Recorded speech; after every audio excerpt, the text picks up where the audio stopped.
It is a beautiful morning at Little League Southeast Park in Warner Robins, Georgia, as we get set to begin day 2 of the Little League Southeastern Regional. And our first game this morning, Tennessee set to battle West Virginia.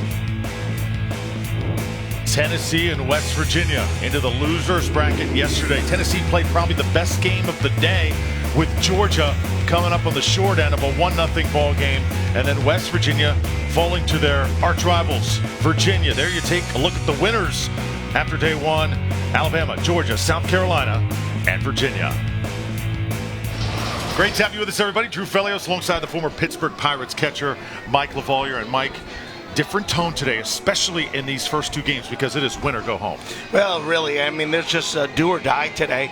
I think that changes the strategies of the coaches. I think you can't be so careful, save anybody, because if you don't win your game today, then it's your trip home. And I know all these kids want to keep going. All right, Tennessee, a heartbreaker yesterday with Georgia, but still they have some of the best talent here in this tournament, led by Yuvraj Chauhan. Well, Chauhan yesterday pitched a whale of a ball game.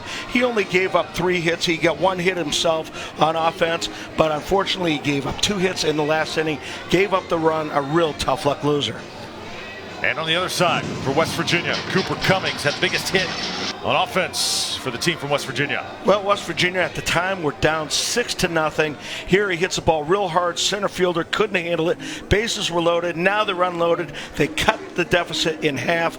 Big hit by Cooper Cummings. So it's South Nashville Little League out of Tennessee taking on Barboursville Little League from West Virginia. And we've got the first pitch coming up next.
Southeast Park in Warner Robins, Georgia. And for West Virginia, Jared Nethercutt. Had a chance to see him for a little while yesterday on the mound, and Mikey gets the ball today in the starting role. Yeah, yesterday he stayed under the pitch limit, so he's eligible to pitch today. He pitched 1 1/3 innings yesterday, gave up 1 run, walked 1, but 3 punch outs. So he definitely has the K ball going for him. He's a fastball, curveball pitcher, runs it up there, middle upper 60s. Tennessee's lineup led by Grant Snyder. He'll lead things off. Max Weinberg hits second. Yuvraj Chauhan in the 3-hole today, followed by Bryson King. Dominic Monaco, Hudson Barton, and 7, 8, and 9, Evan Bell, Nolan Maloney, and Owen Brewer, the catcher.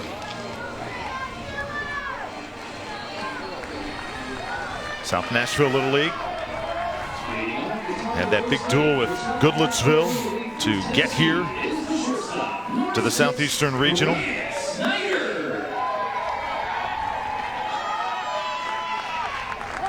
This Little League founded by Chris Mercado.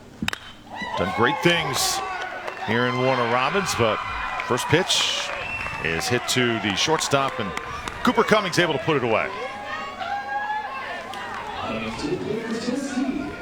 Take a look at the defense for West Virginia. Starting the outfield with Aiden McCormill, Bryce Allfrey in center, and Jordan Hicks is the right fielder. Then in the infield, Carson Carter at third, Cummings at short, Landon Knight at second, Jack Eastone is the first baseman. Griffin Dempsey is behind the plate today.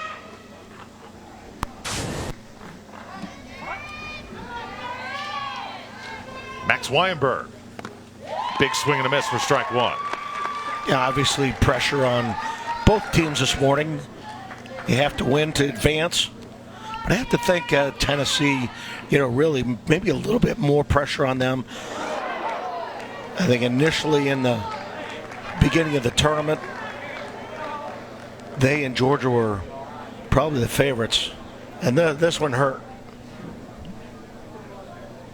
And take a look at this, and looks like you got him either on the shoulder blade or just right behind it. That fastball coming in mid-60s. If you're a big league guy, you just got hit with about an 88-mile-an-hour fastball. Ouch! So you can imagine that's this is something where at 46 feet. These guys throwing in the mid-60s. The ball's on top of you. You've got to be very efficient with your swings, and not a whole lot of time to get out of the way.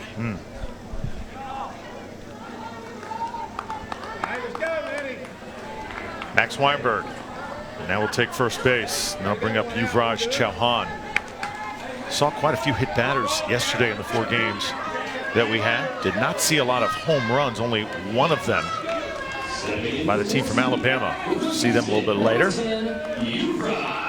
Here's Yuvraj Chauhan. Did such a great job on the mound, keeping that Georgia lineup at bay throughout the entire day. Jansen Kenty, the fine left-hander that we saw from Georgia, really handled Chauhan, but Chauhan, he can hurt you to all fields any given time. Chauhan, a real interesting story. His family is from India, and he is about as respectful as they come. Leads by example, just a special kid. And Mike, his grandfather actually was a cricket star. As Chauhan puts it into the outfield, Allfrey misjudged it. Did he catch it? Yes, he did. Well, let's just say there was a little bit more excitement in that. You see him shaking his head. As an outfielder, you're taught your first step should be back.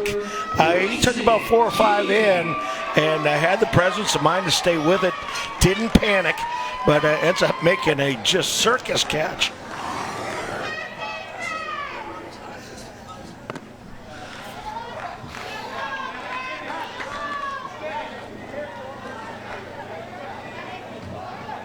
Here's Bryson King now. After the flyout by Chauhan, there's 2 away. Here in the first.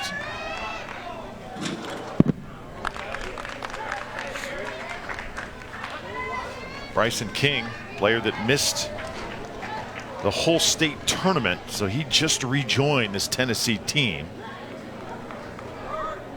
So happy to have him back.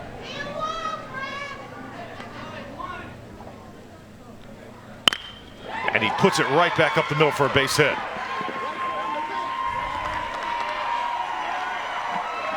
Anytime you can get your number 4 hitter and basically your number 2 pitcher back, that's definitely going to help. And this is a little bullet up the middle. Jared Nethercutt with his, let's say, his rendition of Riverdance out there on the mound. Picking him up, putting him down. Bryson King now standing on first base. Weinberg at second. Good opportunity here for Tennessee to get some early runs. And Mike, when you're kept off the scoreboard in your first game here in Warner Robins, you just have a feeling at some point you're going to just break out. Got that feeling with Tennessee here this morning as Dominic Monaco takes ball one. Now this game of baseball goes too. Sometimes you come out and you score 13 or 15 in a game. The next day you put a 1 on the board or a 2. Just works that way sometimes. It's so hard and really nearly impossible to turn it on, turn it off. It's almost, you know, when you get up a bunch of runs, you want to be able to turn it off and save some, but same token, you know, you just can't do that. So each and every time you try to individualize each at bat. Good pitch from Nethercutt. 2 balls, 1 strike. And I think a lot of that has to do with the pitching you face. You know, frankly, Kenty yesterday was just, he was phenomenal.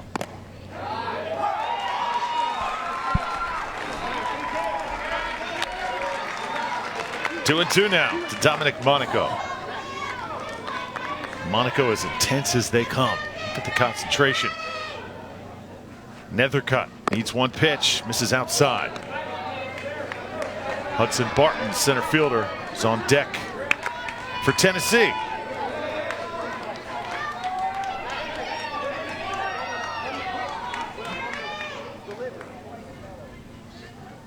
Monaco watches outside and he'll take his base. So we're loaded up here in the first inning.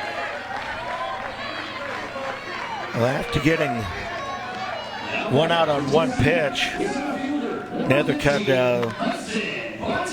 dipping deep into the pitch count already with 15. And that could play a huge factor. West Virginia maybe not as deep pitching wise as some of the other teams. Small little area. They drop from about 4,500 people. And you're talking some metropolitan areas that represent states here, and you get a little Barboursville, West Virginia, 4,500. There's only so many kids to go around. Hudson Barton takes a good cut, fouls it back.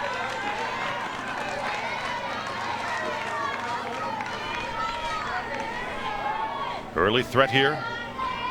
Nethercutt trying to get his team to the dugout here in the first. Tennessee scoreless yesterday, looking to score their first runs of this regional. A little delayed swing there by Barton, fouls it.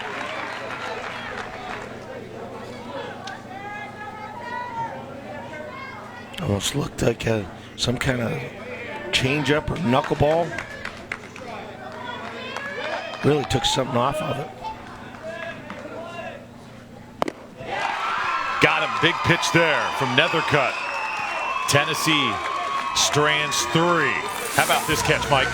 Well, this one here, if center fielder misses this, Alfrey ends up coming back and making a great play on, which should have been routine, but wow.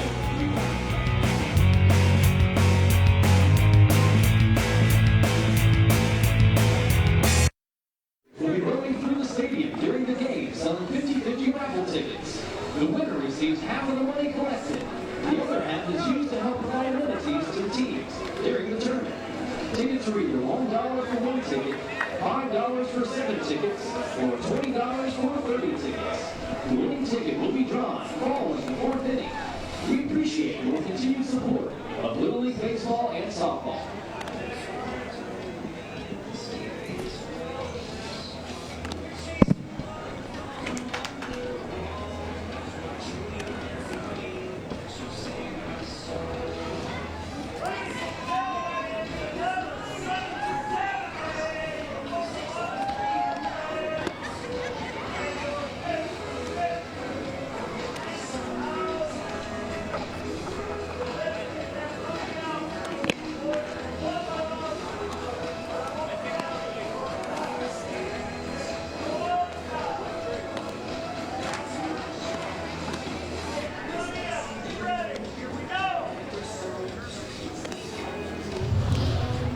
That's a perfect day for baseball here at Little League Southeast Park, Warner Robins, Georgia. Tennessee and West Virginia. Tennessee leaves the bases loaded. West Virginia now coming up with a chance to do some damage. Get a look at the pitcher today for this Tennessee team, Bryson King. Yeah, Bryson King, good fastball, middle, upper 60s, curveball, slider, changeup. He's got 4 pitches, but he's mostly a power guy. Likes to strike people out with his curveball, so if his curveball's on, it could be a tough day for West Virginia. Let's meet this West Virginia lineup. Landon Nida had a key role yesterday. He'll lead it off here today. Carson Carter second, Cooper Cummings third. Jack Eastone hits cleanup. Aiden McCormill in the 5-hole. Jordan Hicks, Griffin Dempsey, Jared Nethercutt the pitcher, and Bryce Alfrey is the center fielder. He'll hit 9th.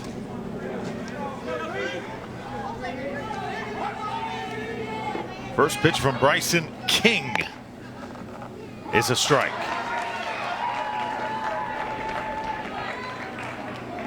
Barboursville, West Virginia, representing this West Virginia team. Is right next to Huntington, West Virginia. Of course, that is the home of Marshall University. And in Barboursville, Mike, about just less than 4,000 people.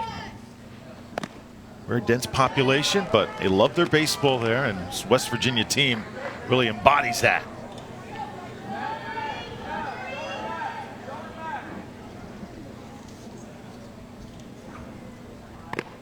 Inside that time, and getting out of the way is Nida. I believe 3 out of the last 4 years, Barboursville has been the West Virginia representative. Logan, West Virginia, was their rep last year, made it all the way to the semifinals. Probably just one pitcher away from being able to get a chance to go to Williamsport.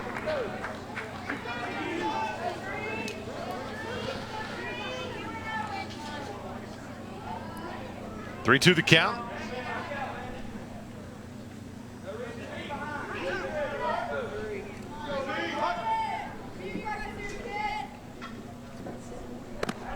Takes it high, and Landon Nida is aboard. Take a look at the Tennessee defense today. Max Weinberg in left field with Hudson Barton and Dominic Monaco in right. The third baseman, Nolan Maloney. Grant Snyder at short. Evan Bell at second. Uraj Chauhan is the first baseman, and Owen Brewer's behind the dish. Carson Carter now swinging for West Virginia. West Virginia scoring 5 runs yesterday.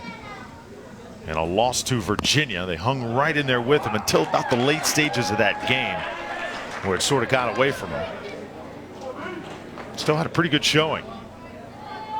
That shot by Cooper Cummings, Mike, you talked about in the open, was certainly the highlight. Swing and a miss by Carter.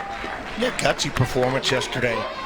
Down 6-0. They could have easily just rolled over and made it easy.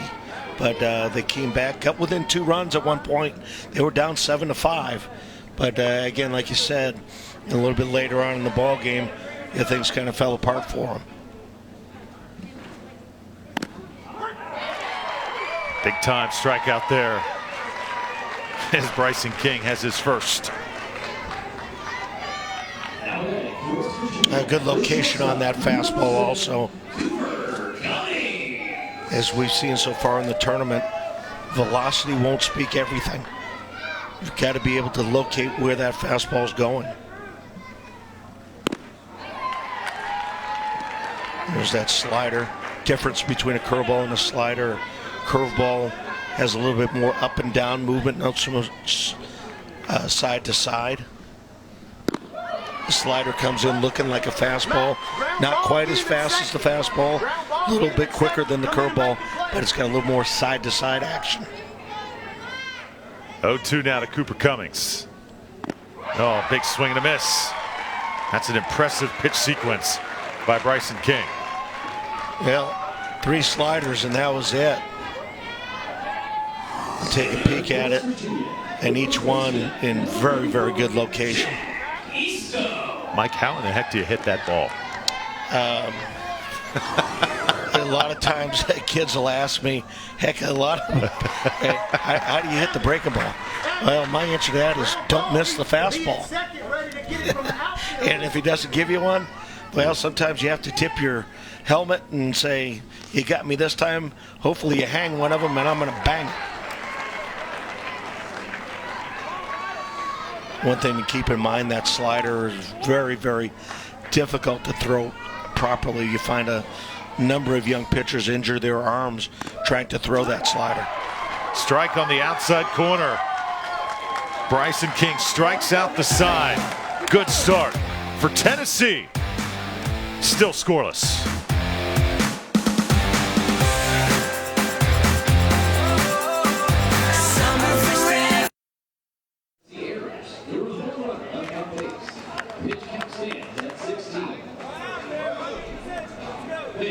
Be sure to make your way to the gift shop located on the third base side of the concourse. You will find a wide assortment of merchandise and souvenirs, including tournament roster shirts, Southeastern region apparel, collectible pins, and much more. Additionally, you can find the tournament program that includes the official tournament roster insert and official scorecards.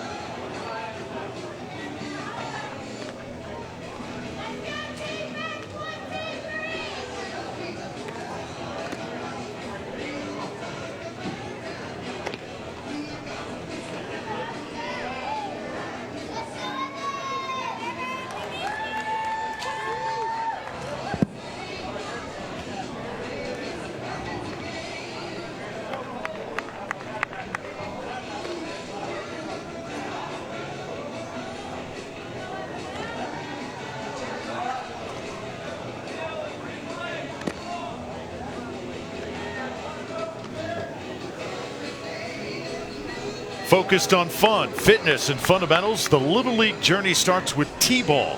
Visit littleleague.org/T-ball for our free 10-week practice plan to keep the youngest Little Leaguers moving, having fun, and learning the games of baseball and softball. Great to have you with us here this morning. Drew Felios alongside Mike LaVallia, the former Pittsburgh Pirate, St. Louis Cardinal, Chicago White Sox catcher. Tennessee still looking for their first runs of this 2018 Southeastern Regional.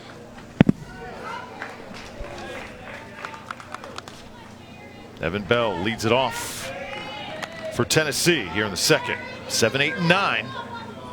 Bell will be followed by Nolan Maloney and Owen Brewer.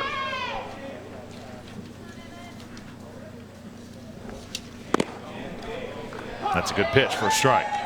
There's a page out of the Wild Things book. Pitch behind your head, the next one on the outside corner, knee high. And I'm referring to Mitch Williams, a longtime closer with the Phillies. And that just, you scratch your head. I think Randy Johnson would do that every now and then. Pitch right on the edge, just outside though. 2-2. And Griffin Dempsey giving that the best effort to try to sneak that back in the zone. Big swing and a miss, got him for strike 3. A lot of strikeouts here to start for both teams. Second today for Nethercutt. Our umpires, got to mention David Nogle behind the plate today. Lewis Nickerson's at first base. Thomas Rivera at second. Chris Furnish is our third base umpire, and umpires doing just a great job yesterday in the first 4 games, and had a couple instances. We had one appeal early on, Mike, that was huge in that Tennessee-Georgia game. One that took away what would have been a double for Max Wyenberg. He did not touch first base. It was appealed, and he was, in fact, ruled out. Umpires getting together, making that call. Yeah, these guys do a fabulous job. And for those out there that don't know, these are all volunteers. They come in here on their own dime, and you want to talk about a group that is proud of what they do. You know, these guys, you know, they normally will work 1, maybe 2 person groups. Well, they've got 4. And it makes things a little bit different. Their responsibilities are a little bit different than what they used to, but they're doing great. Aiden McCormick on left puts that one away, charging in, and there's 2 away. Well, West Virginia kind of felt coming into this game, Mike, if they could withstand that early emotion from Tennessee and that initial charge, they'd be okay in this game. Owen Brewer now steps in. Tennessee loading the bases in the first, coming up empty though. And as this game goes on, and if they keep putting donuts up on the board, zeros, you know, that's going to wear on you. Because as a player, you start pressing just a little bit. Gee whiz, we're better than this. I'm going to go up there and I'm going to do this. And now you kind of get away from where your strengths are. And that's, you know, something that, you know, we've seen it. It's just human nature to try to do a little bit more than what you're capable of. And when you do that, you're not as good a player. And such a difficult thing. You find guys in the big leagues that have that problem. And, you know, obviously here with these young kids, that happens too. Meanwhile, Jared Nethercutt just keeps getting better and better, feeling it right now for West Virginia. A couple strikeouts here in the second, keeping this Tennessee lineup silent. West Virginia coming up when we return.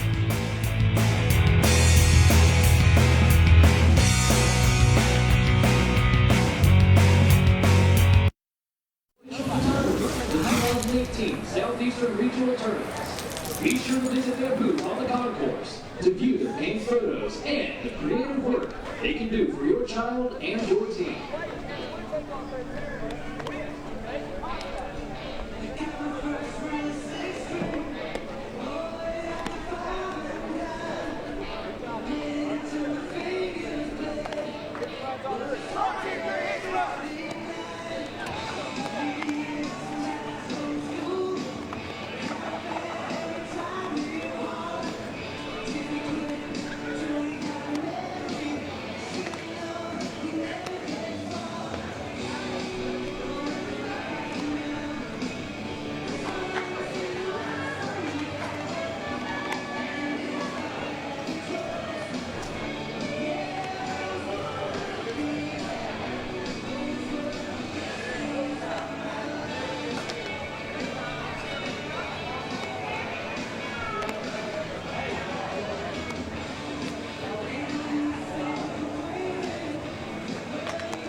Tennessee and West Virginia going to the bottom of the second. West Virginia keeping Tennessee off the board. And that first inning, I think, was huge with Tennessee straining 3 base runners. And things just started to cruise from there for Jared Nethercutt. And now West Virginia, chance to get some runs as McCormick ready to lead things off. It'll be Aiden McCormick, Jordan Hicks, Griffin Dempsey here in the second. And I think Bryson King certainly made an impression in that first inning. 3 punch-outs, showing a good live fastball, but an outstanding slider out of that pitch. If he can keep it there, boy, it's going to be awful tough to hit. But again, that's something that, you know, consistency is always the struggle for a baseball player, and to try to keep doing it for 6 innings, keeping the concentration, makes it very tough. McCormick squares around, fouls it back. Keep in mind this Barboursville Little League, their softball team was here last weekend competing.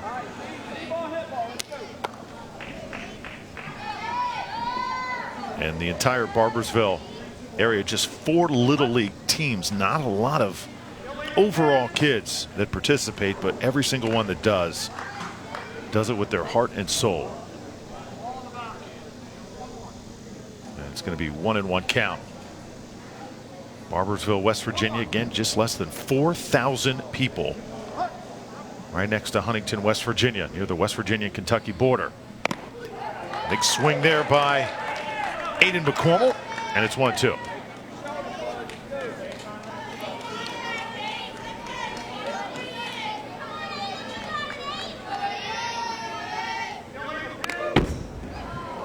Job by McCormick. Tough pitch. Get that fastball in.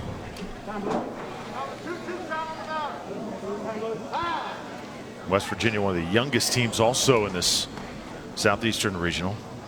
Three kids 11 years old. Yeah, not sure what this is all about. I think he's going to the first base umpire maybe to check on an injury so it doesn't count as a trip.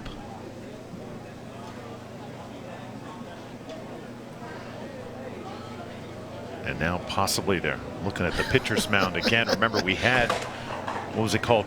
Mound Gate yesterday? Mound Gate Part 2. And you told me to bury the subject, and I tried to, but it looks like it is possibly flirting with coming back. Hopefully not. Yeah, evidently there's something going on where maybe one of the umpires mentioned something to the coach. And then, that's a great way of handling it, where an umpire will come over, get the coach's attention, hey, get him on the, make sure his cleats are touching the rubber before he throws it. A lot of ways, that's so much better to fix it that way than, all of a sudden calling a illegal pitch or such. McCormick lines it to center, but right there is Hudson Barton to take care of it for Tennessee. Well hit ball just right at Barton. Yeah, McCormick got a high fastball and just absolutely smoked it. Hudson Barton playing in perfect position. Didn't have to move.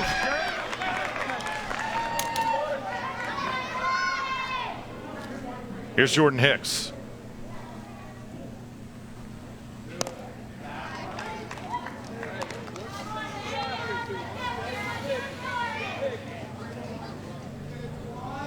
Third pitch for Bryson King.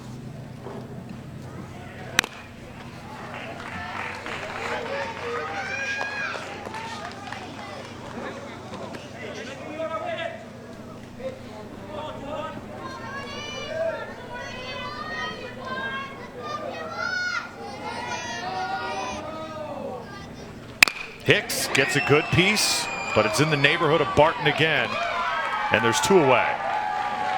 Pretty interesting. They've had 2 pretty good swings after 3 punch-outs in the first inning. 2 pretty good swings after Coach came out and talked to Bryson King. And, yeah, Bryson seems like he's looking down to make sure that his foot is in the right place and maybe taking something away from his concentration. We can take a look and see where that right foot is landing. Seems like he's having no problems getting it in the right spot.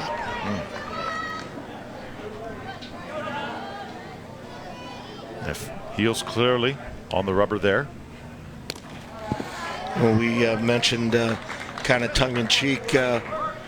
We'll take a look, and last night I called it Mound Gate, and what was happening is the pitcher for Florida was stepping in front of the pitcher's rubber, which was an illegal pitch.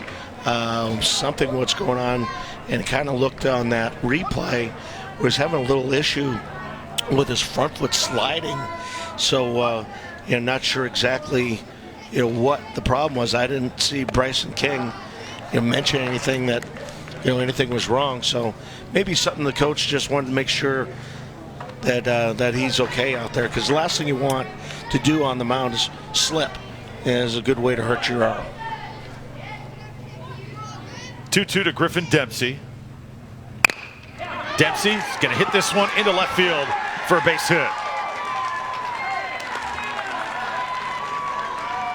Great job by Griffin. Well, right between the 5 and 6 hole. Got the head out. Nice top spin, getting it through the infield. That's one of my pet peeves now. Drew is all this launch angle and backspin and this and that and everything. And in the meantime, the record strikeouts going on in the big leagues. I tell you, I like line drives. I like hard ground balls. When you get big enough and strong enough to where now, yes, launch angle makes a difference, I'm all in. But when you're 65 pounds soaking wet, okay, your launch angle, the best you can do is hit it to the outfield. So I'm all into, okay, what you have as far as talent-wise, size-wise, strength-wise. You got to kind of tailor-make your offense to what you have as far as using your abilities. Now Nethercutt's turn in the 8-hole. 2 down here, West Virginia, hoping for a 2-out rally.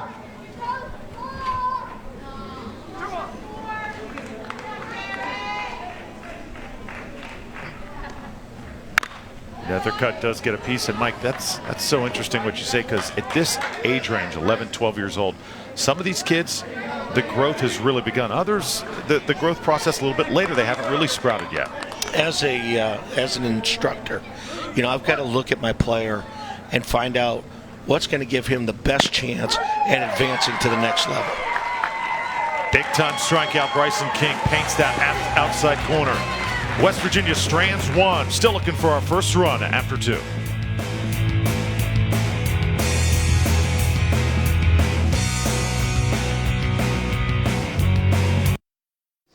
Pitch count stands at 34.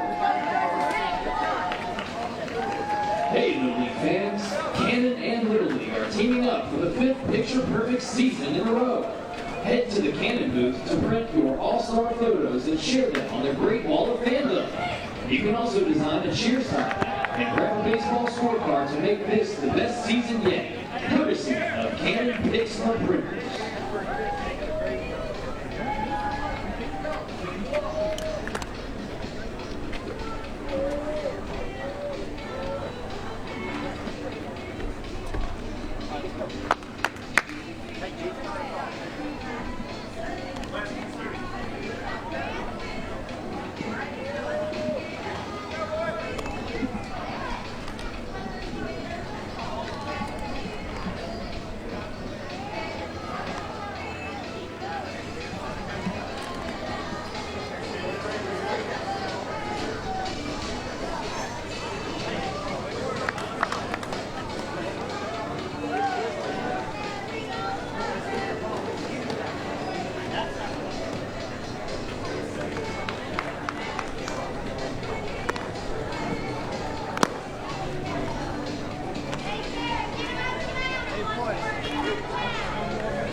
Game 1 of 4 underway right now. Tennessee and West Virginia still looking for their first runs. There you take a look at the winners from yesterday. Georgia and Tennessee, 1-0 final. Georgia getting the walk-off. Virginia outlasting West Virginia. And then the shocker of the day was Alabama over North Carolina. A 10-run rule game, 12-2. South Carolina a little bit too much for Florida last night. And the nightcap. Yeah, you said it, Drew, a shocker. Defending champs North Carolina came in, even though it's a brand new team, but you've got experience throughout the coaching staff, and to see them get handled by Alabama like that, you certainly couldn't see that before. But as I mentioned, that's why we play the games. They're not played on paper. Without question. Grant Snyder leading it off here in the 3rd. Get a piece of one. Easy play for Nida.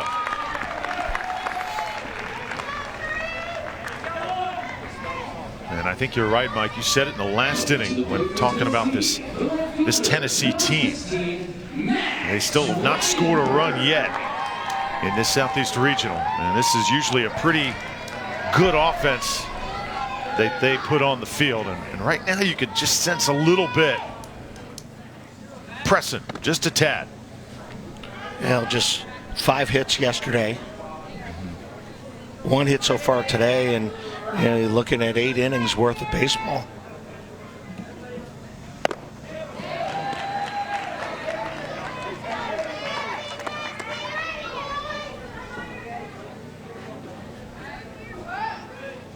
Max Weinberg loves peanut butter. You a peanut butter guy? A little bit. You know what? Not huge. Not huge. I enjoy it. Peanut butter, crackers. That's about it. Outside, all natural peanut butter. No. About the greatest thing ever. No. No.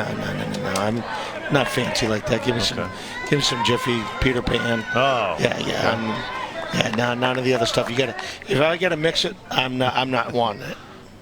Love it.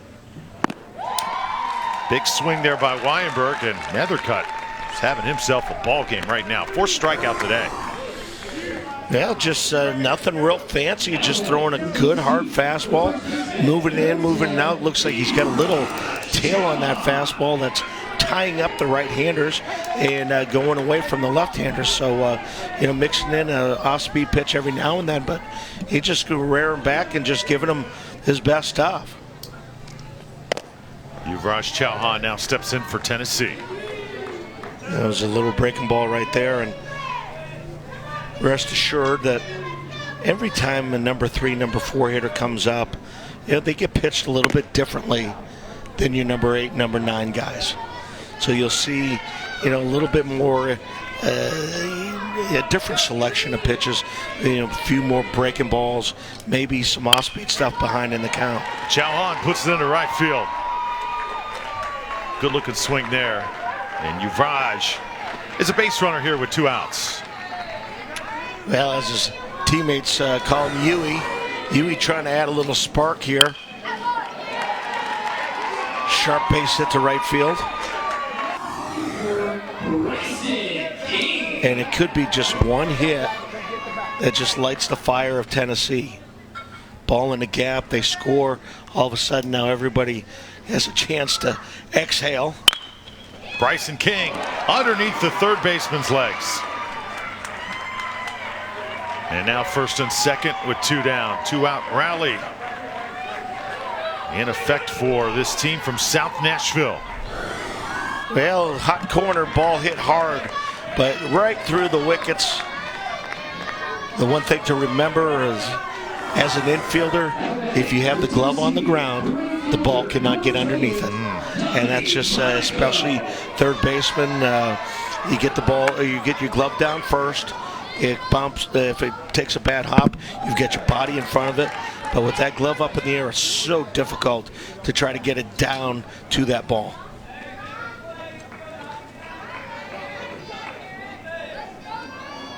Now it's Dominic Monaco.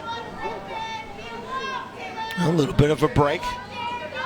See if Tennessee can take advantage.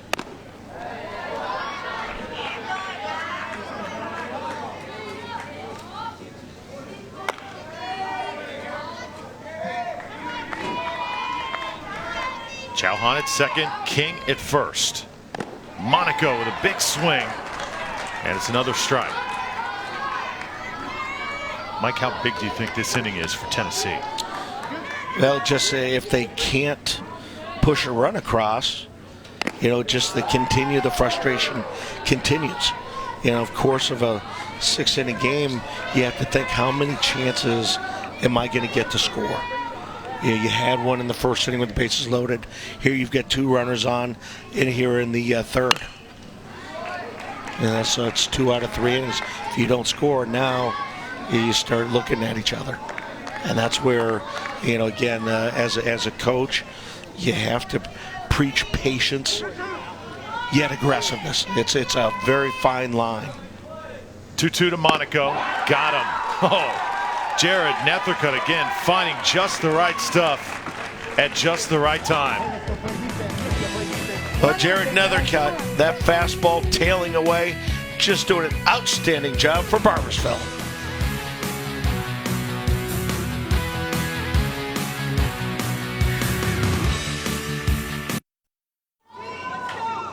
Our concession stand is staffed with hardworking volunteers and has a wide assortment of food and drink available, including fresh brewed sweet tea. Be sure to visit and pick up a burger, hot dog, some popcorn, candy, or a drink.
changes for Tennessee. Entering the game for number 15, Hudson Barton, and playing second base is number 1, Wes Davis. Little League Southeast Park, Warner Robins, Georgia. 2 hits for Tennessee, and they've stranded so far 5 base runners. Still looking for their first run of this tournament. And Bryson King is going to give way now to Grant Snyder, number 6 on the bump for Tennessee. Now Grant Snyder, pretty much a finesse pitcher, throws his fastball in the low 60s, has a curveball. His best pitch is his curveball. But I almost anticipate West Virginia not able to score so far. Maybe starting to go back to what they do best. Play some small ball, maybe some bunting, trying to use their speed. So far their pitching and defense has been immaculate.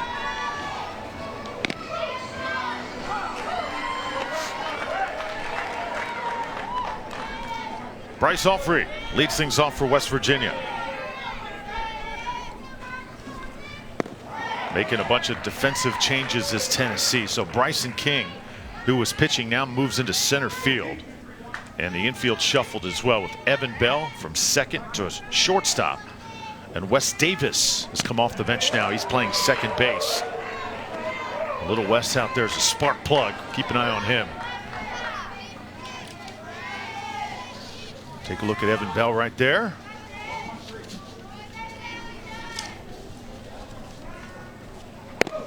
I believe Nashville or South Nashville team representing Tennessee is our only representative with 12 players, and a little difference in mandatory play with 12 versus 13 or more. Strikeout to start for Snyder, and there's one away. To Yuvraj Chauhan, biggest kid on the field for Tennessee. Grant Snyder, calm, cool, and collected. Grant's older brother played. Take a look at Chauhan.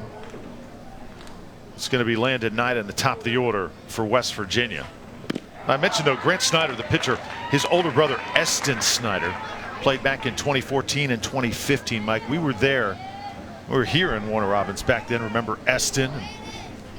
Just a great player. Baseball family, sure.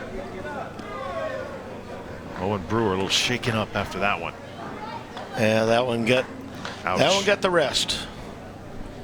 See some catchers wear a little bit of a wristband slash wrist guard. It's not so bad whenever it hits you flat, but whenever it hits the bones, I don't care how tough you are. It lets you know. He'll have a souvenir of Warner Robins on his wrist probably tomorrow, a little black and blue area.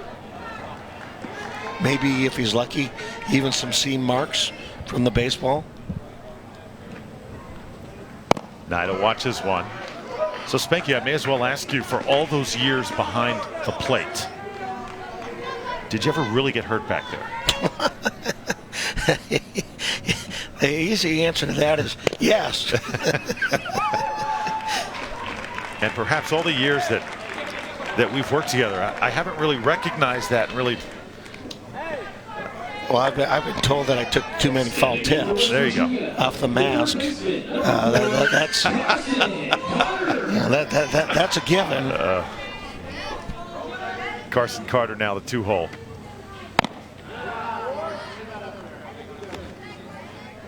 That just goes, it's part of the job, and it's almost, your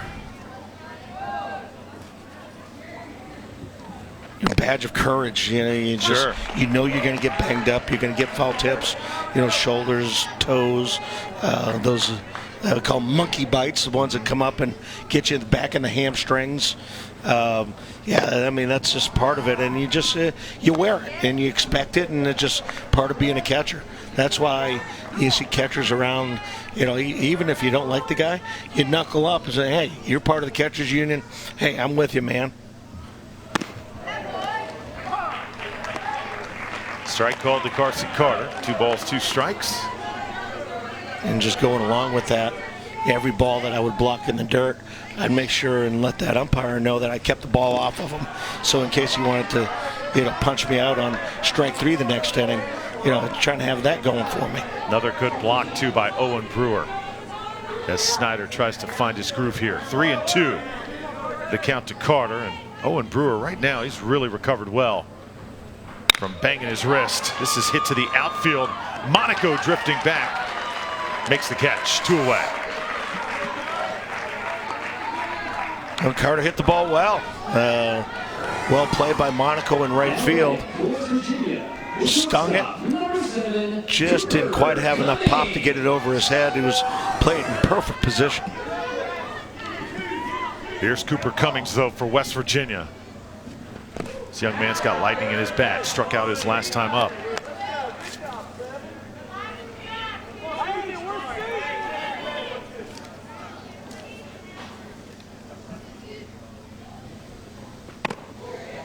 And looking at this lineup for West Virginia, you look at Cooper Cummings, and he's the one guy that really has game changer swing. You get that base hit yesterday, it was just a rocket on the ground, but anytime that he can elevate, he'll have no problem hitting the ball out of the ballpark. Likely going to be taking here unless he swings. Well, and for me, I like the call. Okay. 3-0, the pitcher more than likely is going to give you a fastball. You've got your home run hitter up. Give him a shot at it, see if he can lose one real quick and get you a 2-0 lead. Snyder comes back with a strike, and all of a sudden, 3-2.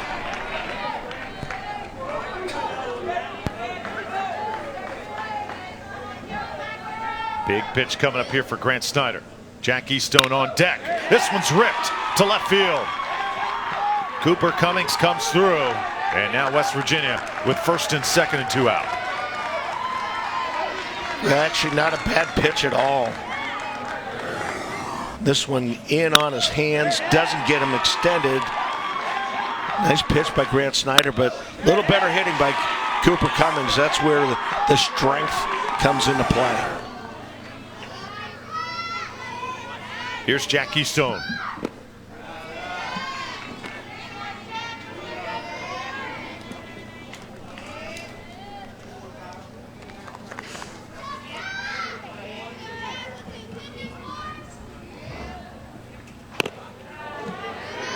Eastone also with call legitimate home run power, not quite as much as Cummings, but right now I think if you're West Virginia, just something rolling to the outfield to try to score your run, they'll take it.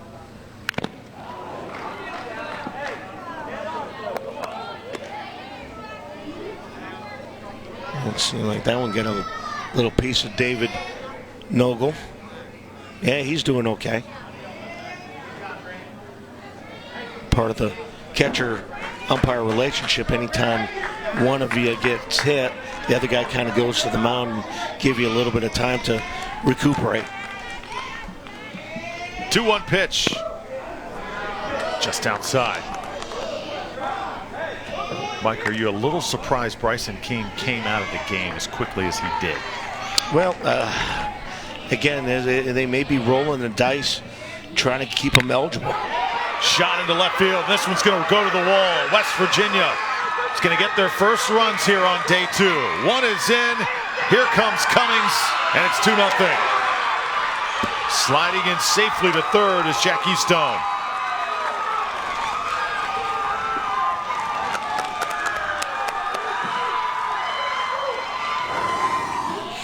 Well, just a bullet down the left field line. Nothing Weinberg can do anything about. Just get it in as fast as he can. But I tell you, Cooper Cummings was flying. Nice slide by Eastone into third base. And he is fired up. That's a huge hit for West Virginia.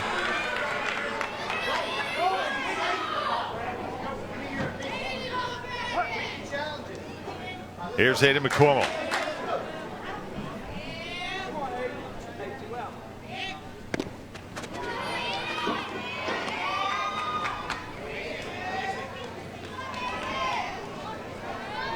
West Virginia struck first.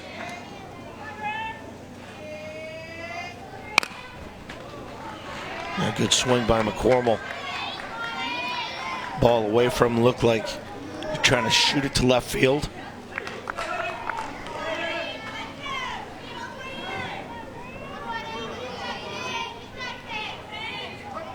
McCormick flied out his last time up. Fooled there. 1 ball, 2 strikes. Here's that good curveball by Snyder.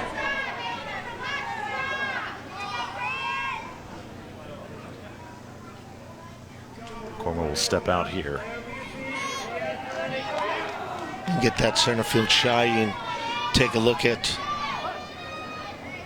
Put down the 2, should be a curveball. McCormick gets a piece of it off his foot.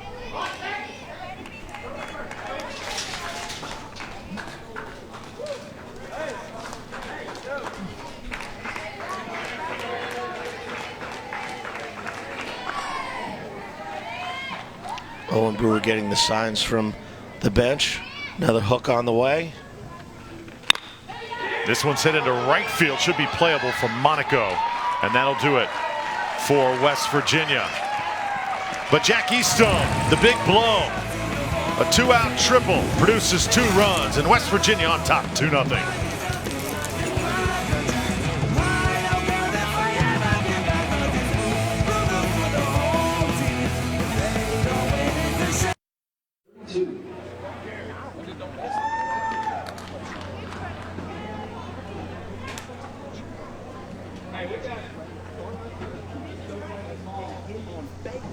We got to get away. We got to touch home plate more than they do. That's the objective. I don't care about you using your game lessons to come out here and swing through 3 straight fastballs. You hear me? Get on base and let's put the ball in play. Come on, guys. Let's go. Go. 1, 2, 3. LTA! Let's go, guys. We shouldn't have 2 of these guys. We should have way more than that. We should have like 20. Let's go.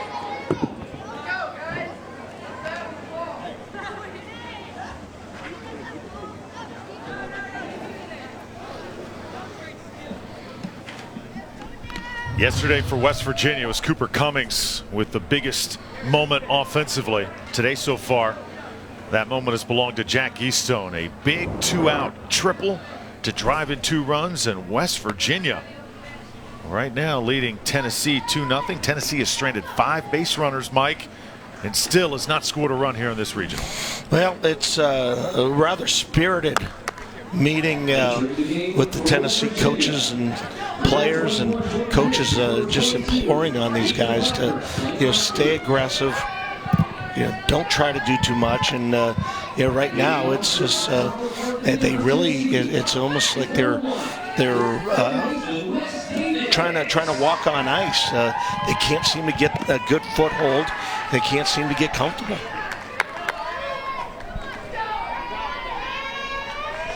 Wes Davis leads things off here for Tennessee. Davis inserted at second base in the top half of this inning.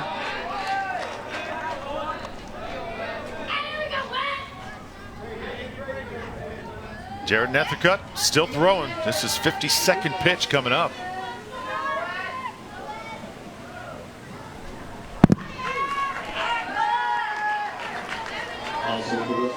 Again, another case where you got a guy like Wes Davis coming up, that strike zone just shrinks a little bit.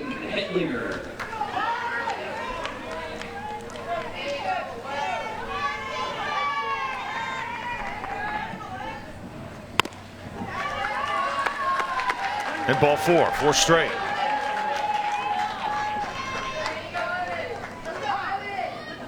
Well, that's a leadoff guy, exactly his job. Somehow, some way get on base. Maybe he had the take sign, maybe he didn't.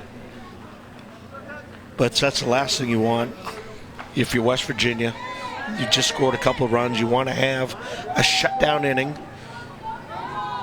And walking that leadoff guy, you're, let's say, tempting fate. Now it's Evan Bell's turn. Bell squares around, and it's going to foul this one back.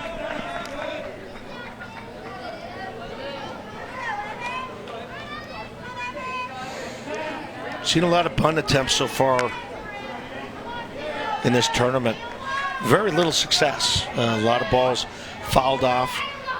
A lot of hitters trying to bunt at baseballs out of the strike zone, and that's one of my keys if you're going to go up there and bunt a strike. Bell quickly down 0-2.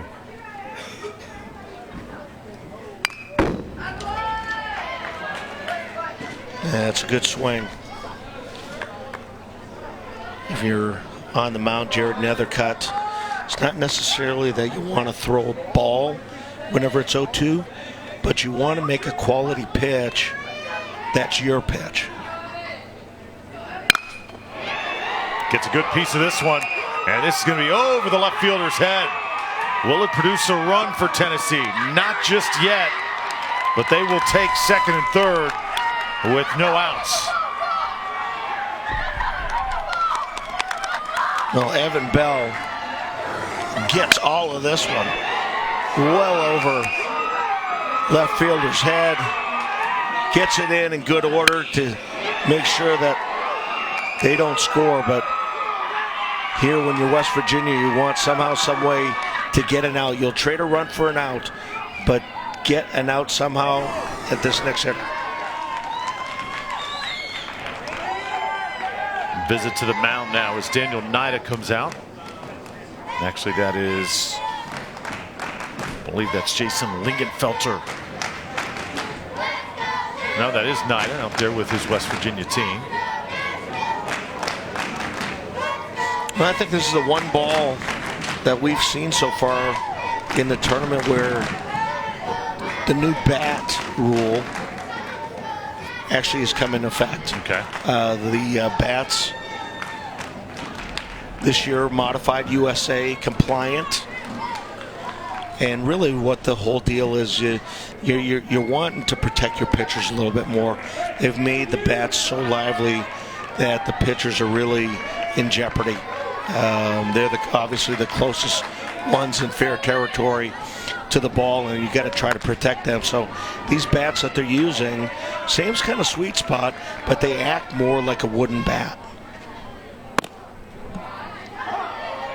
And basically what it is the guys that have home run power, they're still going to have home run power. They will still be able to hit the ball over the fence. It's the younger, smaller guys that don't quite have the juice, don't get that little extra help. Nolan Maloney swings at one outside the zone and quickly down 0-2. Bottom of the order right now for Tennessee. Owen Brewer's on deck. And then Grant Snyder in the top half.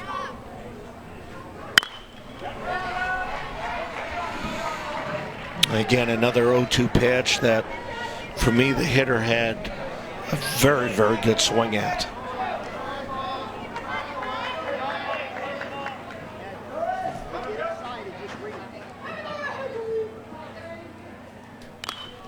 Maloney hanging in.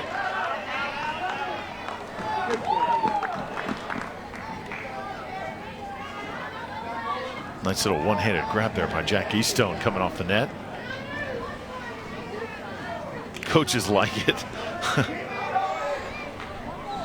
One of the things to keep in mind, this Southeast Little League field is just absolutely outstanding. Hit hard to the shortstop. Tennessee finally on the scoreboard as everybody's safe. Well, that ball was absolutely blistered. Cooper Cummins, this is a do or die, and really this would be a tough error if it's an error. The ball was hit so hard and it was a short hop.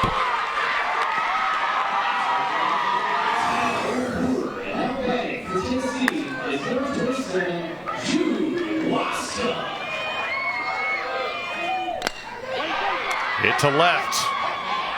McCormill makes the catch. Hold the runner at third. McCormill shows a nice arm out there. So West Virginia trying to limit the damage here. And that's the first out. Well, with nobody out, you know, maybe conservative, but right there when you take a look at it, as a coach, I like to watch infield. I like to see the outfielders' arms. Obviously, these coaches look, they scout, and saw that McCormill, maybe he had too good of an arm, didn't want to test it. Top of the order now, Grant Snyder with one out, first and third. Tennessee going to try and induce that throw. Nolan Maloney at first base, making Griffin Dempsey think just a little bit.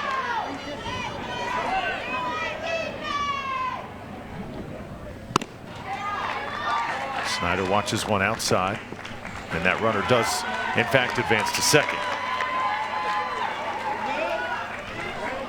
So Tennessee, in their 10th inning of baseball, finally gets on the board here in Warner Robins. Big swing and a miss there.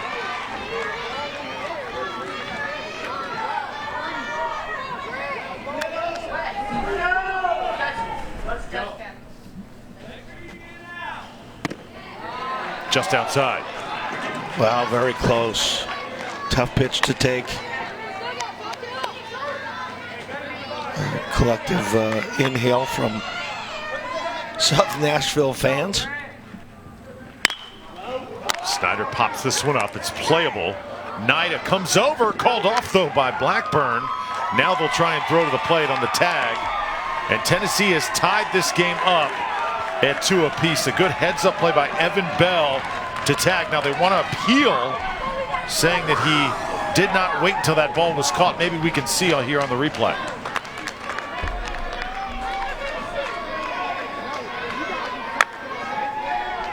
Well, right now what they did is they went ahead and threw it to third base. I believe it was a dead ball, so there was no call by the third base umpire. Once the ball gets put into play, now legally you can make an appeal.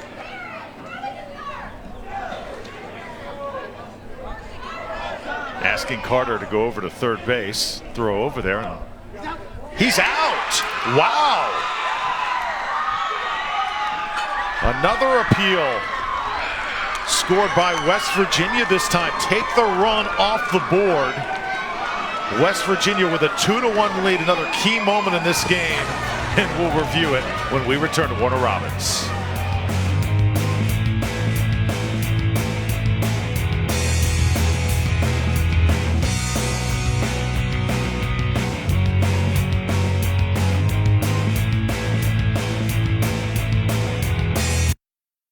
Pitch count stands at 68. Fans, you have 3 outs left to purchase your 50-50 raffle tickets. Volunteers will be traveling through the stands one last time before your winning ticket is poured at the end of this inning.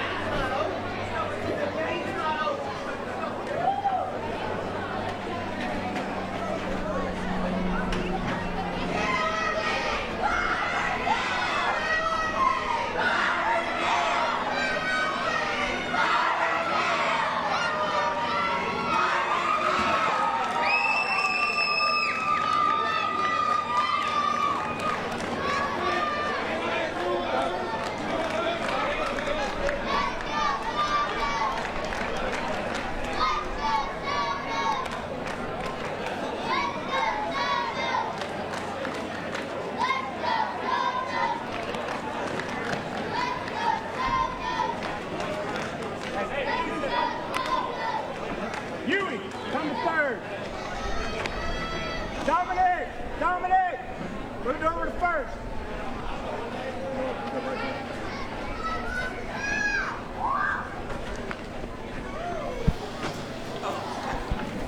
Welcome back to Warner Robins. Key moment in this game. 2-1. West Virginia will hang on to the lead over Tennessee.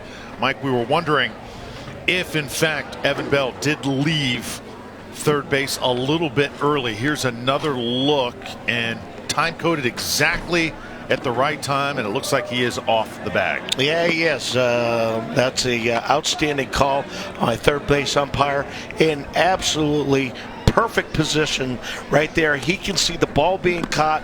He can see the runner. That is absolutely fantastic umpiring by our volunteer out there. That is Thomas Rivera, or no, Chris Furnish, that made that call. And I tell you, that's textbook. It's a big play in this ball game. You had Tennessee that's struggling to get runs, and now a little mistake, and it was just a fraction, but a perfect call. Chris Furnish in position. Makes a big one there.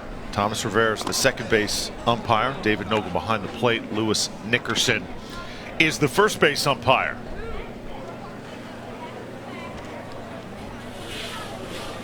Well, you kind of had to think that the Tennessee coaching staff knew also, so they didn't appeal it.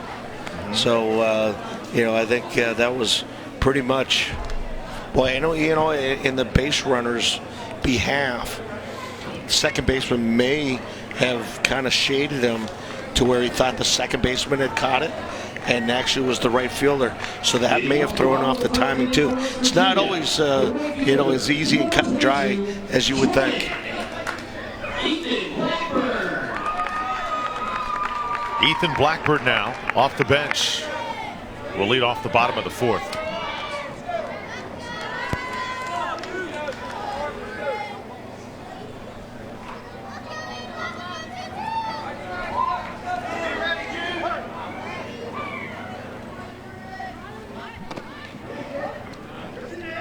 First pitch a little bit low, and he does go around. Strike one.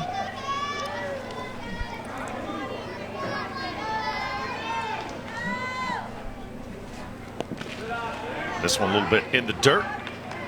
So Tennessee, Mike, a golden opportunity there. They had no outs, runners on second and third, and it turns out they only get one run out of it. Hit to the second baseman. Tough one for Davis. Got him.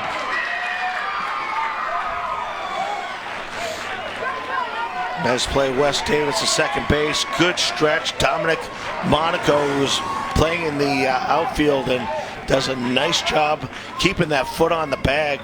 Big left-hander. Nice job.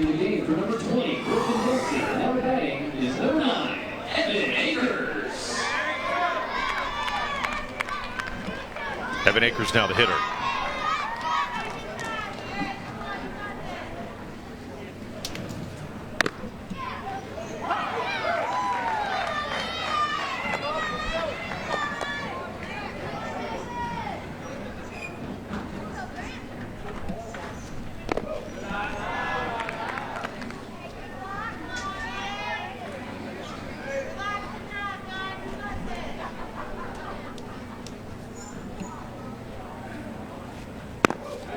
This one just misses low and outside. 2 balls, 1 strike.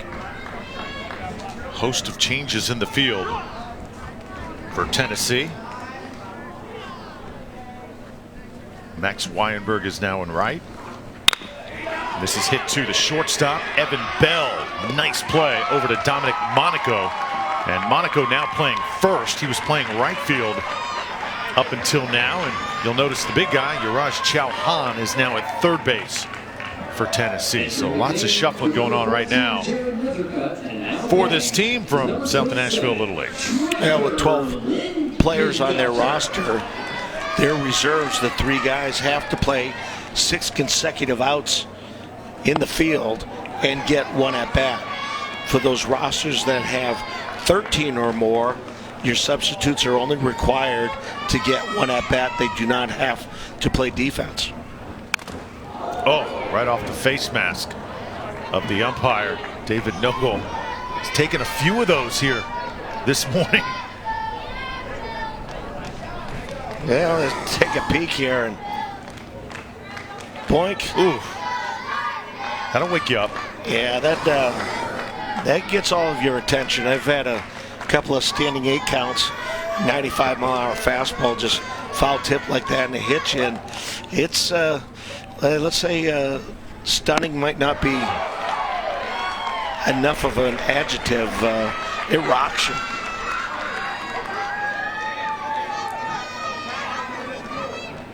One ball, 2 strikes now.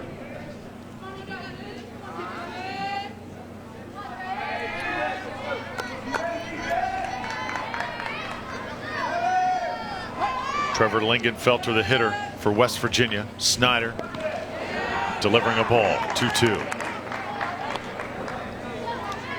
Winner of this game will advance and stay alive. The loser, unfortunately, sent packing.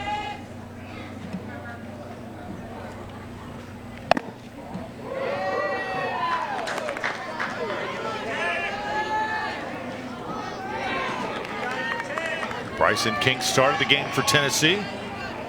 Grant Snyder now trying to limit the West Virginia damage. A little bit of a late swing by Lingenfelter, and it's fouled to the right side.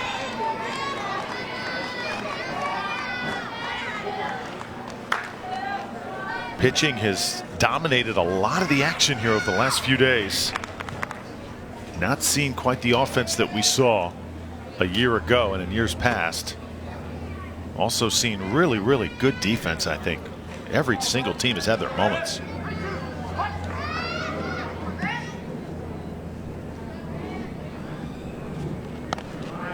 Ball just kind of dies. Lingenfelter will take his base. Yeah, it's good at bat. Lingenfelter on previous pitch fouled it off down the right field line. Yes, he was late, but he got a chance to spoil one, then made the pitcher throw one more pitch, ended up getting on base.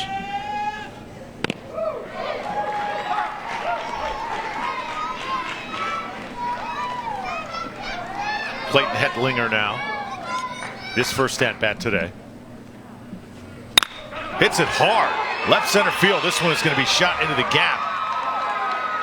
Trying to get third is Lingenfelter. He's safe. Chauhan had the tag down, but just a split second late. Now Bryson King in center field got to this ball in good order, came up firing. I'm going to have to say that we're going to have another look at this. Lingenfelter in at third base. Well, it's tough from that angle.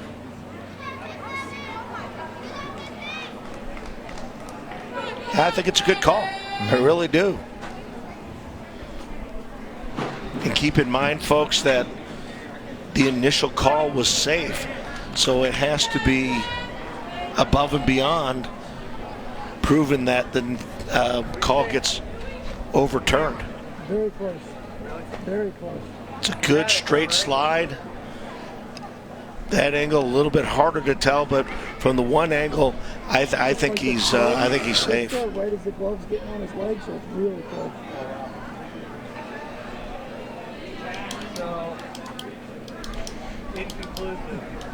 Well, Chris Furnish definitely big part of this ball game. There he is again, perfect position, and I think that's the best angle that we have at it. For me, the toe gets right to the bag just before the tag. There's you get tag, toe. Wow, that's so close. Once again, Chris Furnish right on top of it at third base.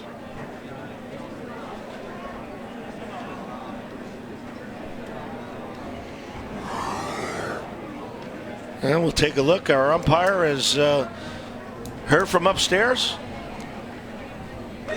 Safe there at third. First challenge of the day.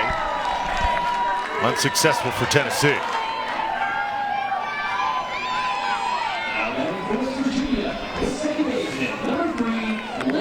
A little bit of a smile from Lingenfelter. West Virginia now sends their top of the order to the plate here with 2 outs. Not a bad idea. Snyder trying to sneak in a bunt base hit.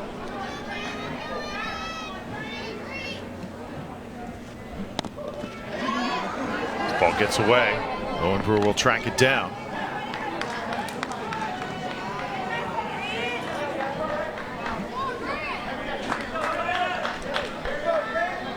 West Virginia went on top with a 2-0 lead. Tennessee responding in the top of the fourth. A run of their own. West Virginia trying to add to the lead here. And denied to the coach's son. Yeah, a little action. Had two balls coming at the pitcher, one from the umpire, one from the catcher. Pretty nice job of dodgeball by Grant Snyder.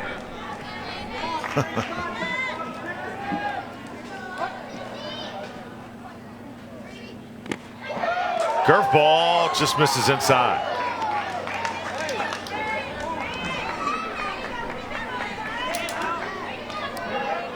Second inning of work here for Snyder.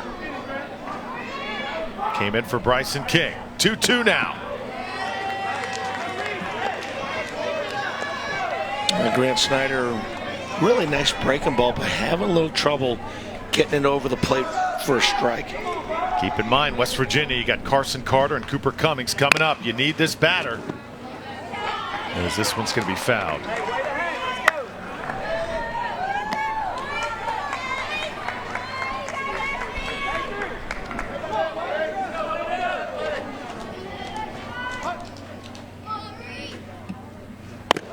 Got him. Strike three. Great job by Grant Snyder. West Virginia strands two. They lead 2-1 as we go to the fifth here in Warner Robins.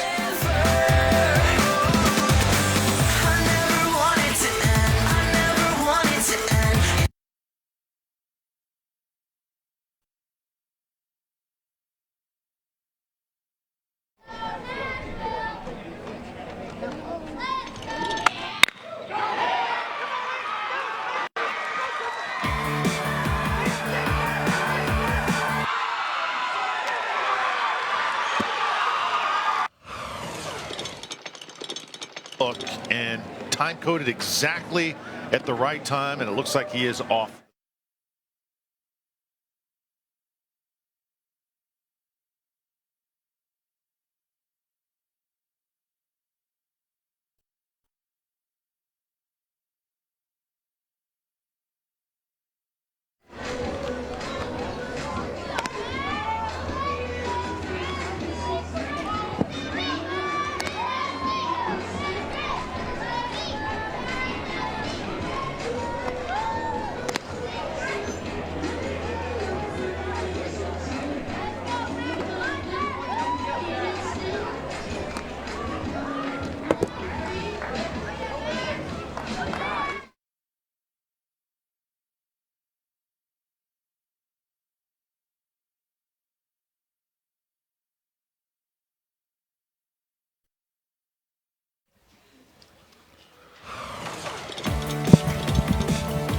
In the third inning, West Virginia gets on the scoreboard. Shot to the wall. Jackie Stone sliding into third. 2 runs on the board for West Virginia. Then in the fourth inning, Tennessee answers, but this was a key play. Would have tied the game. Did he leave early? Clearly the replay shows yes, he did. Evan Bell got off the bag. The call was appealed, and he was eventually called out. So what would have been the tying run wiped off the board, and that's where we stand right now. 2-1 here in Warner Robins. Drew Felios with Mike LeVar. It's been a good baseball game. Yeah, it really has. Had a little bit of everything. Some very, very good pitching, some good defense. Timely hitting by Eastone. And now it's going to be tough now for Jared Nethercutt to see if he can finish this game. He's pitch-wise, he's at 69 pitches. He can only throw 85 in the day, so if he's efficient, we might see him finish. If not, they'll have to go to their relief corps. 2, 3, and 4 here in the 5th. Max Weinberg leading it off for Tennessee. And that is the 69th pitch right there.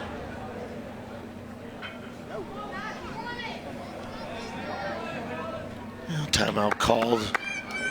Tennessee running someone down to the bullpen to get loose.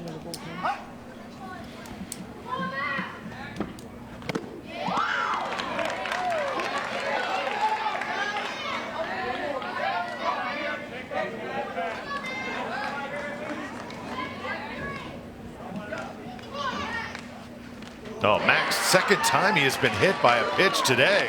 He just looks at Nethercutt. It's like, what is the deal? Yeah, that was a breaking ball, and you had an 0-2 count. You just threw 2 fastballs by him. Here he tries to throw the curveball, gets a little bit out in front of it. That one gets him on the tricep. The other one got him in the middle of the back. He's thinking, you know what? I'm going to have a date with a couple of ice bags after this game. Now Weinberg, I don't think that one stung as much as the last one, that first one in the first inning.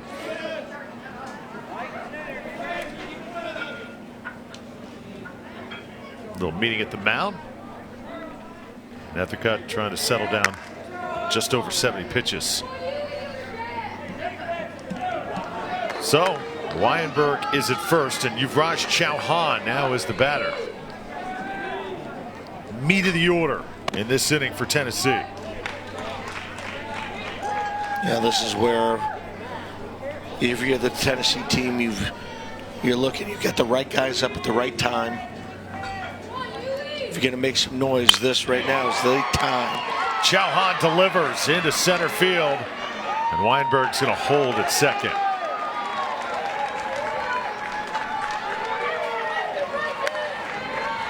Ball actually hit a little bit too hard. Line rocket into right center field. Nice job getting the ball in as quick as they did to keep him at first and second. Really like Chauhan's swing. He's had a great day. A couple base hits for this South Nashville Little League. And now Bryson King tries to lay one down. Another bunt unsuccessful. We've not seen many real successful bunts throughout the 5 games that we have called, Mike. Maybe a lost start just a little bit? Well, you find a lot of these players, in teams, they work on their defense. They work on different plays. They obviously hit a lot. There are a lot of facilities out there. But when you watch the teams, when they practice, they don't bunt. And, you go over it, but it's not been made important enough to where, guys take pride in it. And that's a big part of being a complete player. King now sees one high after 2 unsuccessful bunt attempts.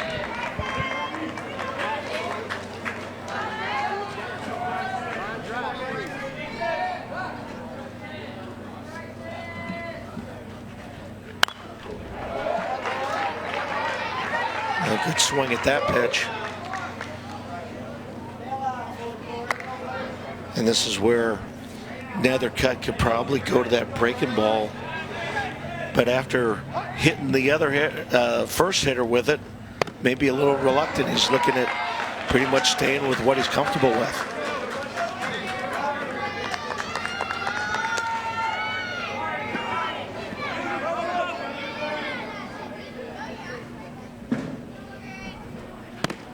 Good eye by Bryson King. No, and Cone struck out. Wow. Thought that one was just outside the zone. I think Bryson looked just as surprised as I am. Take a look. He's lined up inside, so that made it look like it was a little further away. The one thing to keep in mind for all of our viewers, the center field camera is just a little off angle. I've been guilty of this myself, watching games on television where pitchers look a little bit further outside than what they actually are. So that angle is enough to kind of throw it off. The ball was close. I'm not going to say definitively it was a strike, but much closer than what our angle showed. Dominic Monaco now.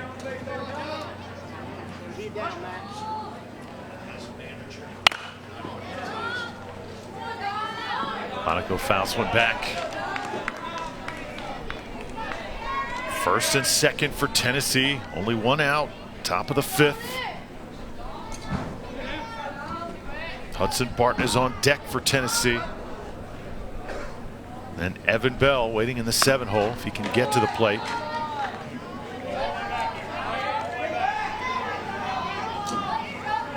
Griffin Dempsey behind the plate for West Virginia.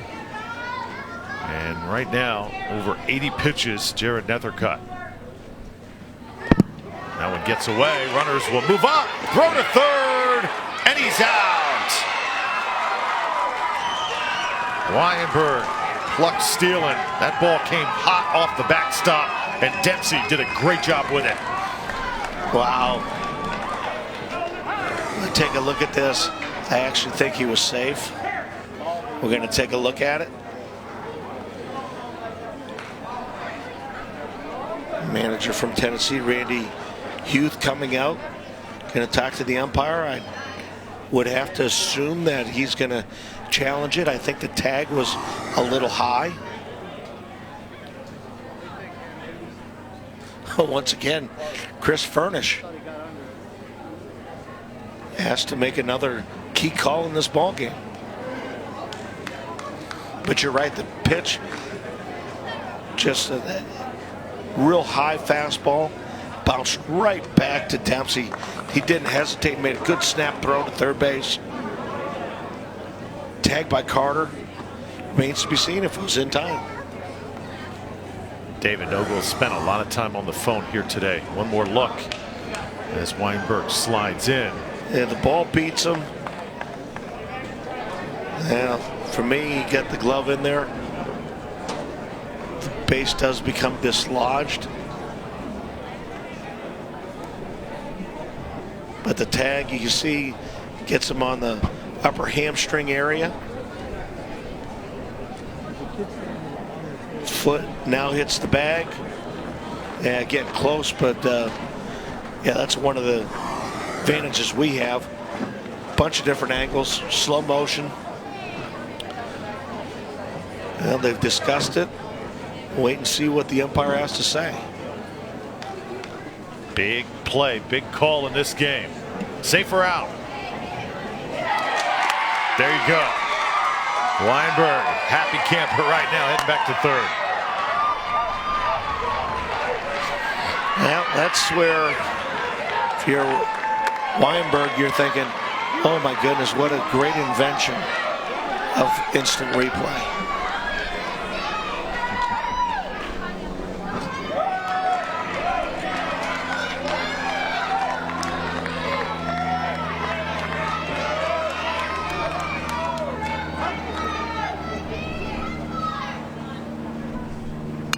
Dominic Monaco fouls one back. Well, that officially makes this the last hitter that Nethercutt will face today.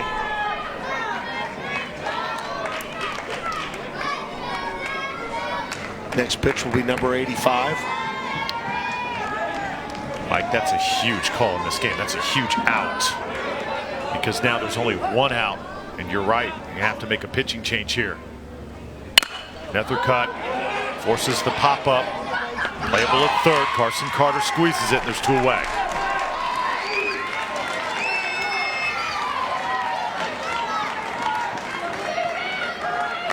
Now it's a matter of who are they going to. Take a look at the pitch count numbers.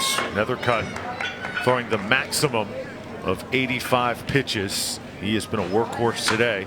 And there you take a look. If you throw over 66, you get 4 days rest. I think the key number is that 1 through 20. You've seen a lot of players come in relief. If you can stay under that 20, you will be available in the next day. Yeah, so far on the West Virginia side,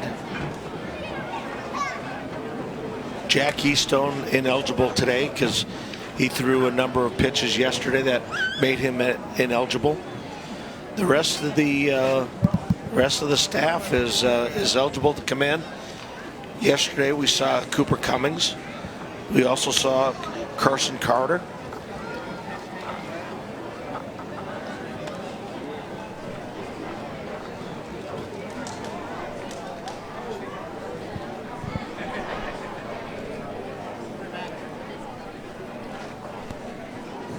Seems to be a discrepancy, or at least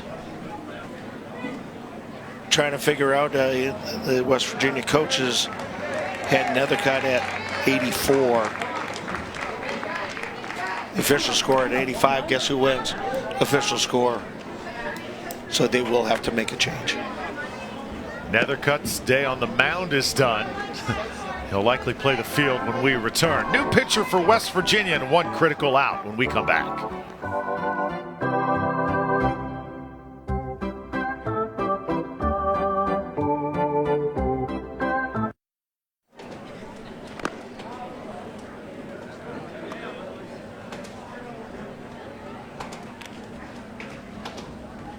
Fans, it's that time again. The winning 50-50 raffle ticket has been pulled. So get out your tickets.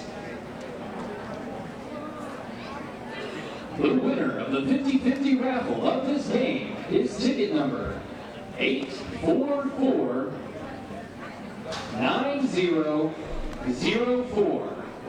Again, that's 844-9004. If you are the owner of that ticket, please come to the press box to claim your winnings. Thank you all for your support of Little League.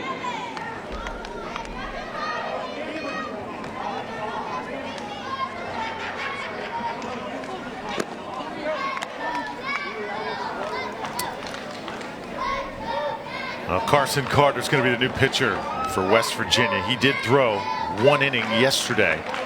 Gave up 3 hits and 3 runs. All earned.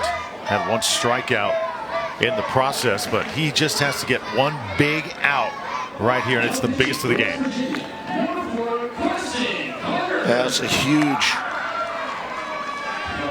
huge task here. You've got potential winning run on second base, and you're talking about 1 out. Hit hard into center field. Charging in to make the grab is Hetlinger. West Virginia gets out of the inning. 1 pitch and some good defense behind Carter. 2-1. We're going to the bottom of the 5th.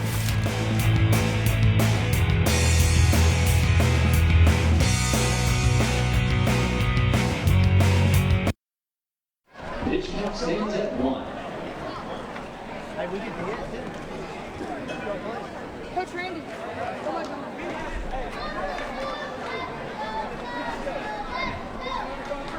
Little League in the Southeastern region thank the many volunteers who have dedicated their time to assist us during the game and throughout the tournament. The countless hours and hard work provided by volunteers allows us to provide a wonderful tournament experience. Thank you to all the volunteers of the 2018 Southeastern Regional Tournament.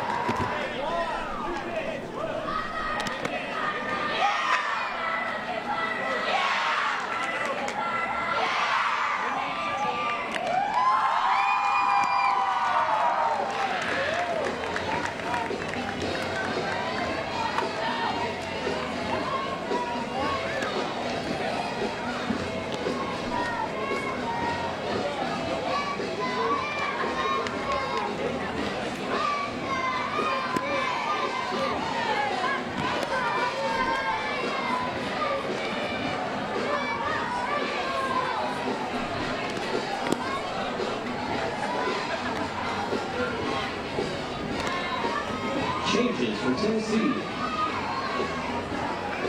Moving up to shortstop is number 6, Brett Snyder. Well, welcome back.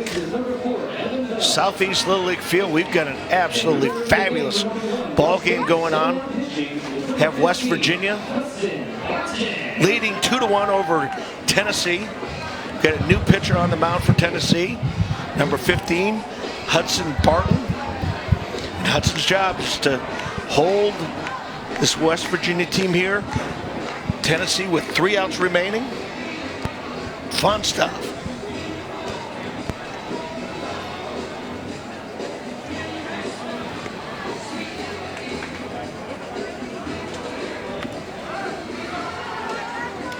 Hudson Barton, pitcher for Tennessee, called by his coaches as crafty. So I've never seen a guy that was crafty that threw gas. Okay, so crafty is another word for a guy that doesn't have a lot of velocity, but still very, very effective. Throws a curveball changeup. The key to him is pitching ahead with a good mix.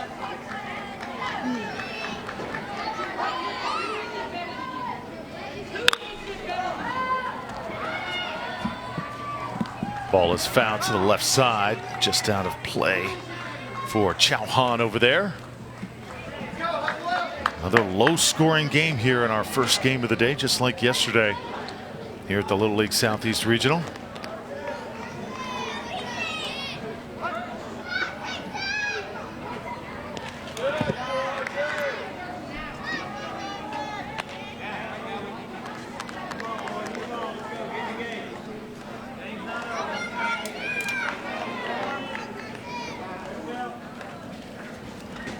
Carter gets a good swing on it to the shortstop, Evan Bell. What a throw and a good stretch over there at first to just get him by Dominic Monaco. Now Grant Snyder with an outstanding play from the mound to shortstop. Ranges over in the hole, nice backhand, and the key, he gets rid of it, something on it. Nice job by Monaco, good stretch, able to keep his foot on the bag. That is Snyder over there at short. I said Evan Bell. Evan Bell was there, just got subbed out. Snyder now in. Evan Bell is at second. Wes Davis back on the bench for Tennessee.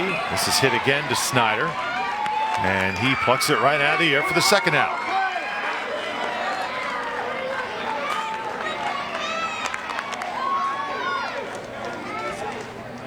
Now batting for West Virginia, the shortstop, number 34, Jack Easton. So 2 quick outs for West Virginia and Jack Eastone, who had the biggest shot of the game for West Virginia. That big 2-out hit to left field, went all the way to the wall, scored 2, and Eastone had a triple. If you're Tennessee, Mike, you want to make this a quick inning, get right back to that dugout and continue what you started in the last inning.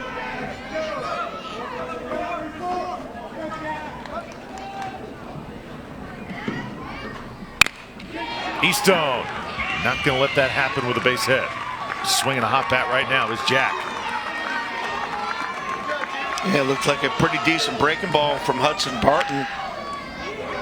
Eastone just big enough, strong enough to pull that ball into left field. Ball just hanging up just a little bit too high.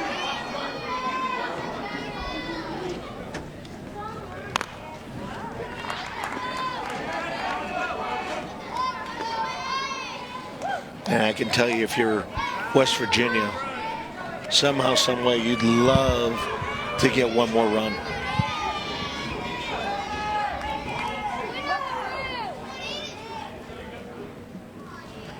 Aiden McCormick shoots it into center. Actually, it's going to die right at second, and Evan Bell will take care of it for Tennessee. 2-1. Tennessee needs a run to keep this game going.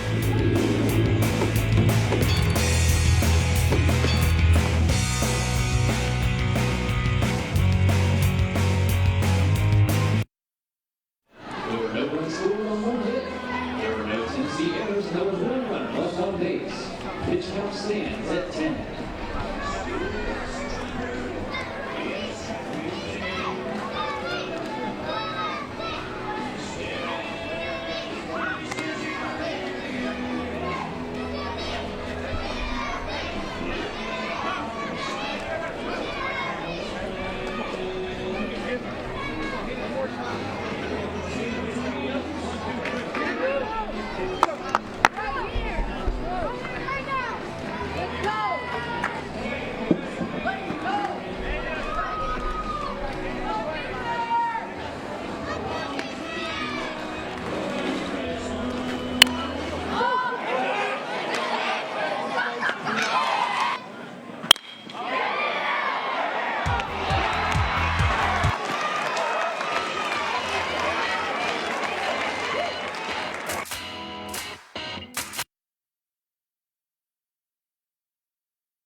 Back here in Warner Robins, would you like to play Little League or volunteer in your local community? Visit playlittleleague.org and enter your address to find a Little League program near you. Take a look at the last inning. Tennessee leaving 8 on base throughout the game, and West Virginia getting out of trouble time after time. And the last pitch by Heathercutt, and then you see Carson Carter comes in and throws one pitch, gets a line drive bullet to center field, and now Tennessee down to their last 3 outs.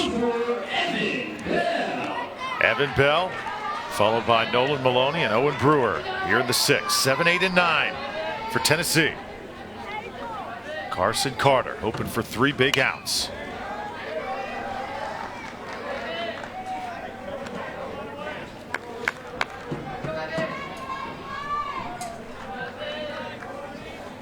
Well, Carson Carter had a no-nonsense pitcher.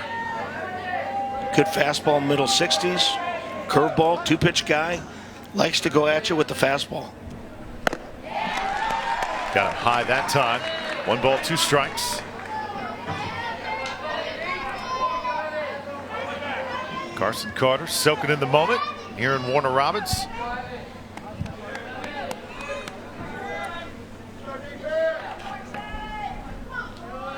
Carter started the game at third base for West Virginia. Big shot here at trying to get the save here, getting West Virginia on to day 3. Griffin Dempsey on that call, kind of sticking his pinky out there to the side. That's a fastball on the outside corner. Those fastballs just missing.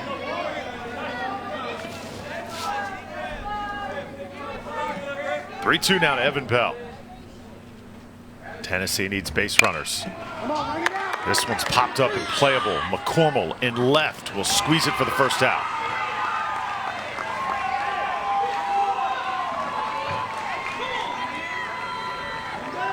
That's a big out.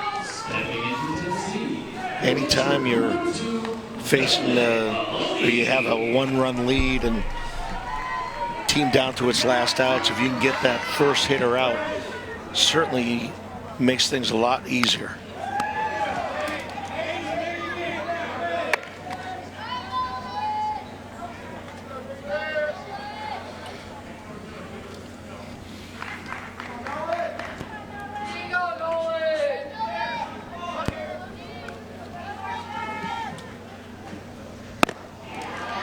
Just misses outside.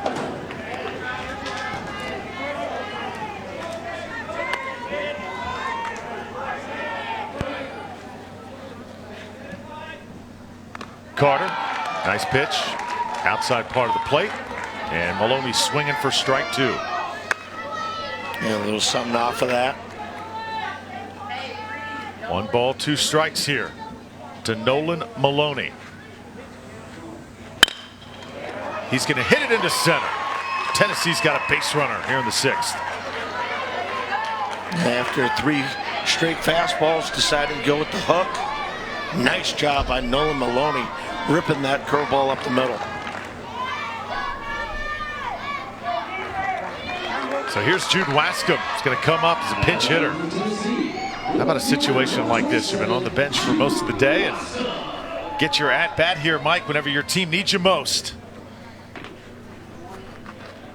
Yeah, they're going to go with a special pinch runner, try to get a little bit more speed out there. Wes Davis is that guy. Special pitch running for number 2, Nolan Maloney, is number 1, Wes Davis. I always think that, coming in off the bench, more than a tough thing, it's an opportunity. It's an opportunity to shine. You get the chance. I love the aggressiveness. Look for a first pitch ball that you like. Give it a rip. Too many times see pinch hitters come up, take that first pitch, they're not ready. They want to gauge things. That might be the only pitch that you get to do damage on.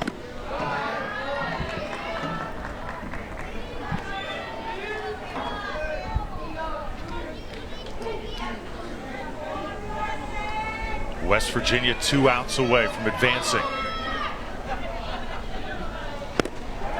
Carter right now missing mostly outside.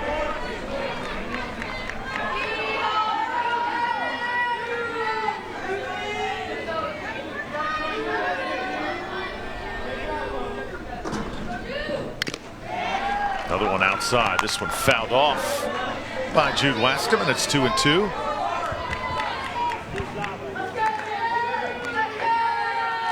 Keep in mind our next game, North Carolina taking on Florida. And we've got 2 more after that as we head to the winner's bracket in the second part of our day. So stay tuned here on ESPN Plus for complete coverage of this Little League Southeast Regional. A huge pitch in the game right now, 3-2. You want to get a strike here, make Wascom hit. Got him. Wascom couldn't believe it.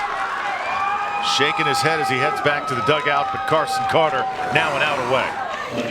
We'll take a peek.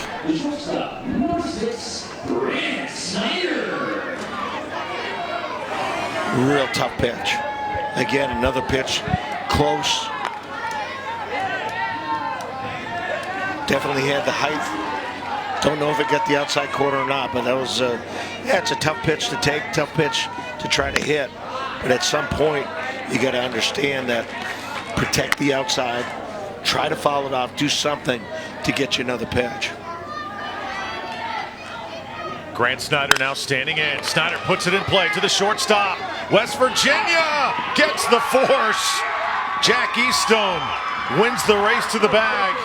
And West Virginia will survive and move on. Tennessee, the first team eliminated here in this 2018 Southeast Regional. Well, initially, you got to think that it's going to be a surprise. Tennessee always fielding a good team. Tough luck loss yesterday. 1-0 to fine Georgia team. Today, only able to put up 1 run. They pitched well, 2-1 loss. You look back, you know, did they take their starting pitcher out, Bryson King, a little too soon? As soon as the reliever came in, they gave up 2 runs. So looking back, we don't know. Was it an injury? Were they trying to save him?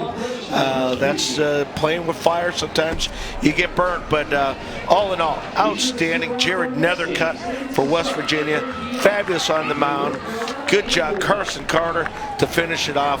Gutsy West Virginia team staying alive. The big hit by Jack Eastone for West Virginia. And again, Spanky said, Nethercutt and Carter doing the job on the mound. 2-1, the final score. West Virginia moves on to play on Sunday. A little bit later, North Carolina battling Florida. That game at 1 o'clock Eastern time on ESPN Plus. Hope to see you then. Until then, for our fabulous crew, for Mike LaValliere, I'm Drew Fellio saying so long from Warner Robins.